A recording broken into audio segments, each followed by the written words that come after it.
Sino ang nanatili sa lupa? Sino ang pupunta sa langit o sa impyerno? Para kanino ang lupa, langit, Walhalla, Nirvana, o impyerno? Sinulat ni Guru Besar Lankar I. de Bogas. Kaya ang sabi ng mga turo ni Vishnu, ang tao ang pinakamapanganib na mandaragit na naglalakad sa mundong ito kaya, ang mga turo ni Vishnu ay nagsasaad, ang isang Vishnuist. Basahin ang Vishnuist, ay hindi ginawa sa isang gabi, ito ay dapat na nagmula sa iyong puso.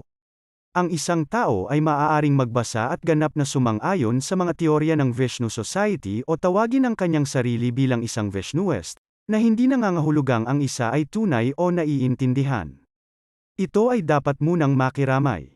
Ang isang kaaway ay palaging dumarating bilang isang kaibigan sa bahay, na kami, nang walang pagbubukod, ay walang awa na itinapon sa bintana para sa proteksyon sa sarili. Ang aklat na ito ay ibinebenta sa mindbestseller.nl. Gusto mo bang malaman ang higit pa tungkol sa Vishnu Society? Pumunta sa vishnu.nl.